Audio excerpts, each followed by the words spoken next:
I'm stone cold, motherfucker. Give me that. Before you shoot your dick off. Hi, Marko. My name is Neeson from Big Gold Belt. It's nice to be here with you today.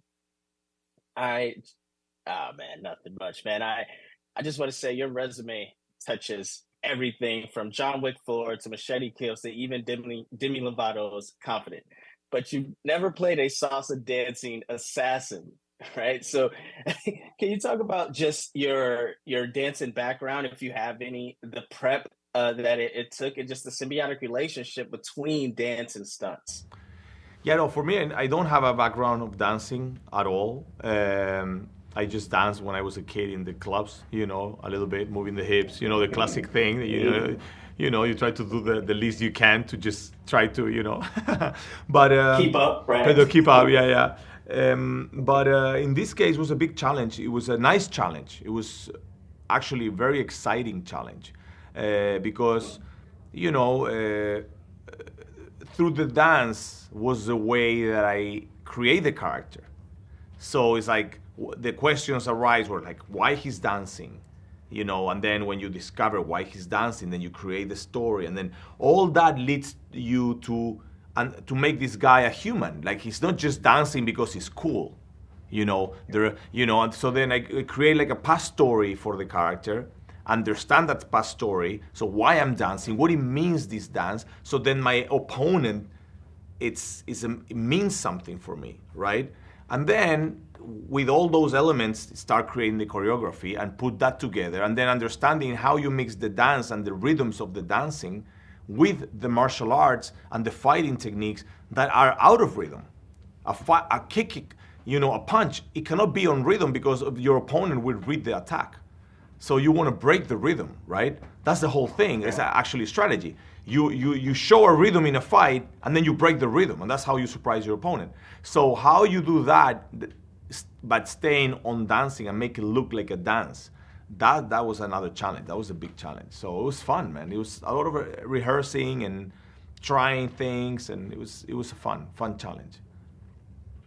I would just like to follow up with that. How long was the rehearsal process for you? Since you said you only, you did it just to keep up in the clubs, like how long was it just, combining those two elements as far as, breaking it down scientifically, right? Like, so how long was that part? I started looking and doing the research as soon as I got the call from JJ. He's like, Marko, I want music, pasión, amor, fuego, dancing. And then I go, okay. Right away, I hang out with him and I start like looking, doing my research and looking at different poses and dancing and styles. And I start through that process and practicing because I train every day, right? So now my training when I was going to the gym, was listening to music, was doing my kick and then ending with see what type of dance move will be well synchronized with a kick, for example. Okay, I did a spin kick, and then after a spin kick, I can continue spinning into a spin and into ending a pose of a flamenco, and then using my hands, and that's started right away. And then like a month after of that, I arrived, to Budapest, and we started working with the stunt team. That was like 2 weeks it was 2 weeks of rehearsing, but for a long time with the stunt team already, and applying all those concepts and ideas into the choreography. So yeah, it was a process. And it pays off because the stunts and just the action scenes that you guys deliver in the movie and the Killer's Game is incredible. My last question is, movies like The Killer Game, even Fall Guy, and especially big MCU movies, the key components are stunts, right? But they're not getting recognized by the Academy, which Ryan Reynolds posted recently on Instagram. And I just wanted to get your thoughts because you have such a heavy stunt background and has performed in, like I named earlier, in an array of projects.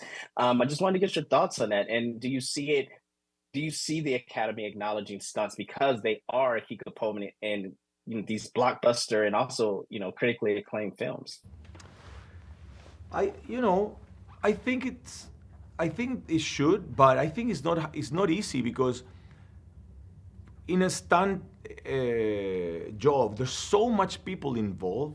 So who you give the award to, the actual guy that fall, or the stunt coordinator, or the guy that planned, how many guys took. For example, when what the people don't know is so much, all the work that happened behind that, right? Like the training. So for example, if you see in a movie the guy that did a fall or did a crazy stunt, though I'm telling you that there's at least 5 stunt guys that did that same scene before in order to that guy pull it off on set. You know, maybe they did the same stunt on a studio and then they repeated in location, and that was another team with another stunt. So there's such a big process. So maybe what I'm thinking is, this is my idea. Maybe they're just figuring out how they're gonna classify the different stunts, who to give the stunt, the performer, the coordinator, that thing. Maybe it's something that, because I don't see why it should not be one. It for sure is such an important part of filmmaking that it should be for sure. So that's what I think. You know. I agree with you, Marco. Thank you for your time. I really appreciate it. Loved the movie. Loved your character. Loved the music. All of it. Thank you.